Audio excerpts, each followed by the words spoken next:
Hello friends, welcome to GS exam centre.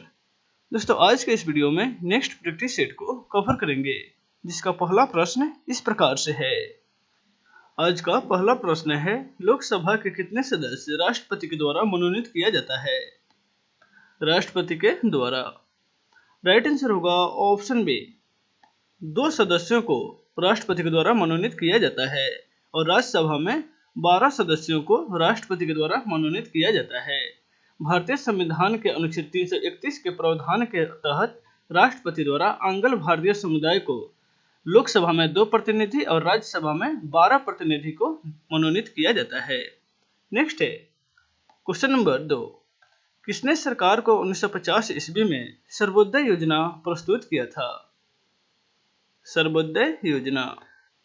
Right answer होगा option C, Jayaprakash Narayan के द्वारा 1950 ईस्वी में केंद्र सरकार को सर्वोदय योजना प्रस्तुत की गई थी। ऑप्शन सी इसका राइट आंसर हो जाएगा। नेक्स्ट है क्वेश्चन नंबर 3, कौन सा देश भारत के साथ सबसे कम स्थलीय सीमा बढ़ता है यानी कि बांटता है? भारत के साथ। राइट आंसर होगा ऑप्शन डी, म्यांमार।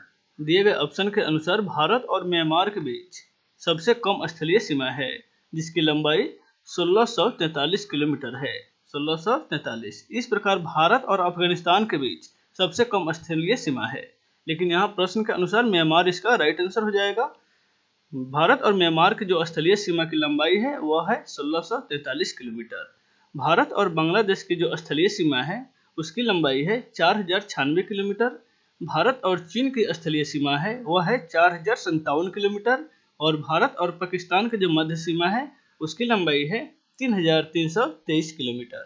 नेक्स्ट है क्वेश्चन नंबर 4, राष्ट्रीय जलमार्ग योजना कब शुरू की गई थी? राष्ट्रीय जलमार्ग योजना। राइट आंसर होगा ऑप्शन डी, 2001 में राष्ट्रीय जलमार्ग योजना शुरू किया गया था। ऑप्शन डी इसका राइट आंसर हो जाएगा। नेक्स्ट है क्वेश्चन नंबर 5, निम्नलिखित में से पीली क्रांति किससे संबंधित है? पीली क्रांति। राइट आंसर होगा ऑप्शन बी, तिलहन से संबंधित है पीली क्रांति। नेक्स्ट है क्वेश्चन नंबर 6, भारत में उत्पाद की गई कितने प्रतिशत कॉफी का निर्यात किया जाता है?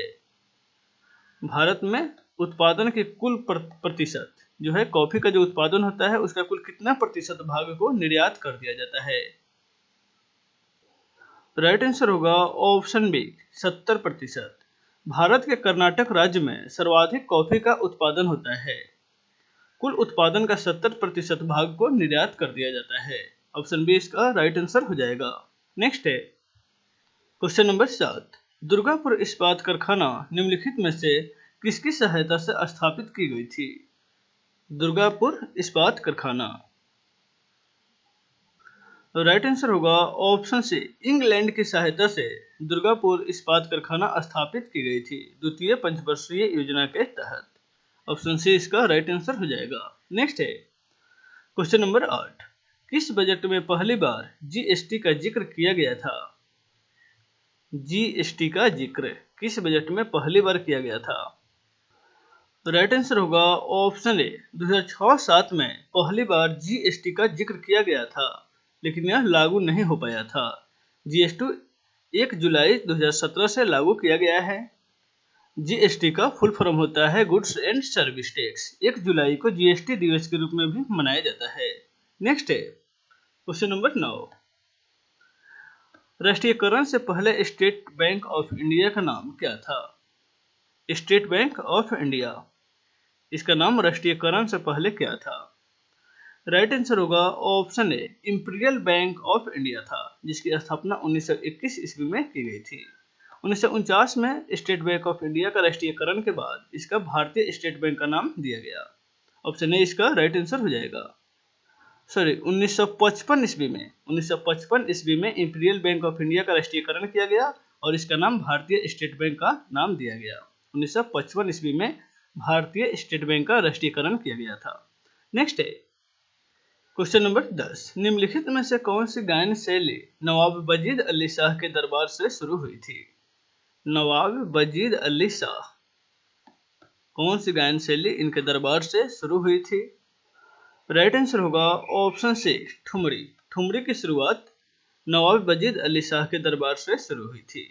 नेक्स्ट है क्वेश्चन नंबर 11। स्वराज पार्टी की स्थापना इनमें से किसने किया था? स्वराज पार्टी की स्थापना। राइट आंसर होगा ऑप्शन ए मोतीलाल नेहरू। मोतीलाल नेहरू और चित्तरंजन दास ने स्वराज पार्टी की स्थापना 1923 ईस्वी में किया था। नेक्स्ट है question number 12। The test of my life निम्नलिखित में से किसकी आत्मकथा है? The test of my life. Right answer होगा ऑप्शन ए युवराज सिंह का यह आत्मकथा है। नेक्स्ट है क्वेश्चन नंबर 13। अमर्त्य सेन को नोबेल पुरस्कार किस क्षेत्र के लिए दिया गया था? अमर्त्य सेन को। राइट आंसर होगा ऑप्शन बी अर्थशास्त्र के क्षेत्र में अमर्त्य सेन को 1998 ईस्वी में नोबेल पुरस्कार से सम्मानित किया गया था। ऑप्शन बी इसका राइट आंसर हो जाएगा। अर्थशास्त्र के क्षेत्र में अमर्त्य सेन प्रथम भारतीय व्यक्ति हैं जिन्हें नोबेल पुरस्कार से सम्मानित किया गया है अर्थशास्त्र के क्षेत्र में। नेक्स्ट है क्वेश्चन नंबर 14। छऊ बिहार तथा अन्य किस राज्य से संबंधित लोक नृत्य है? छऊ लोक नृत्य यह बिहार का लोक नृत्य है और अन्य किस राज्य से भी संबंधित है? राइट आंसर होगा ऑप्शन डे पश्चिम बंगाल। यह पश्चिम बंगाल से संबंधित है, यानी कि छऊ लोक नृत्य बिहार और पश्चिम बंगाल का लोक नृत्य है। नेक्स्ट है क्वेश्चन नंबर 15। भारतीय संविधान का कौन सा भाग राज्य के लिए नीति निर्देशक सिद्धांत तत्वों का उल्लेख करता है? नीति निर्देशक सिद्धांत किस भाग में वर्णित है? राइट आंसर होगा ऑप्शन सी भाग 4 में उल्लेखित है नीति निर्देशक सिद्धांत। नेक्स्ट है क्वेश्चन नंबर 16। भारतीय संविधान की कौन सी अनुसूची भाषाओं का उल्लेख करती है? कौन सी अनुसूची? राइट आंसर होगा ऑप्शन बी यह अनुसूची 8 से संबंधित है, यानी कि अनुसूची 8 भाषाओं का उल्लेख करती है। नेक्स्ट है क्वेश्चन नंबर 17। भारतीय संविधान में राष्ट्रपति चुनाव पद्धति के स्रोत किस देश के संविधान से लिया गया है? राष्ट्रपति चुनाव पद्धति का स्रोत। राइट आंसर होगा ऑप्शन सी यह आयरलैंड के संविधान से संबंधित है राष्ट्रपति चुनाव का पद्धति। ऑप्शन सी इसका राइट आंसर हो जाएगा। नेक्स्ट है क्वेश्चन नंबर 18। निम्नलिखित में से प्रथम भारतीय अभिनेत्री कौन सी थी? प्रथम भारतीय अभिनेत्री। राइट आंसर होगा ऑप्शन ए देविका रानी प्रथम भारतीय अभिनेत्री रही है। ऑप्शन ए इसका राइट आंसर हो जाएगा। देविका रानी 1930 से 40 के जगत में भारतीय अभिनेत्री का कार्य की है, यानी कि भारतीय अभिनेत्री रही है। इन्हें 1969 ईस्वी में फिल्म जगत का सर्वोच्च पुरस्कार दादा साहब फाल्के पुरस्कार से सम्मानित किया गया था। नेक्स्ट है क्वेश्चन नंबर 19। निम्नलिखित में से पद्मावत के लेखक कौन हैं? पद्मावत के लेखक। राइट आंसर होगा ऑप्शन सी जायसी। जायसी पद्मावत के लेखक हैं। ऑप्शन सी इसका राइट आंसर हो जाएगा। नेक्स्ट है question number 20। India after Gandhi निम्नलिखित में से किसके द्वारा रचित पुस्तक है? India after Gandhi. Right answer होगा ऑप्शन सी यह पुस्तक रामचंद्र गुहा के द्वारा लिखा गया है। गांधी के बाद भारत, यानी कि इंडिया आफ्टर गांधी।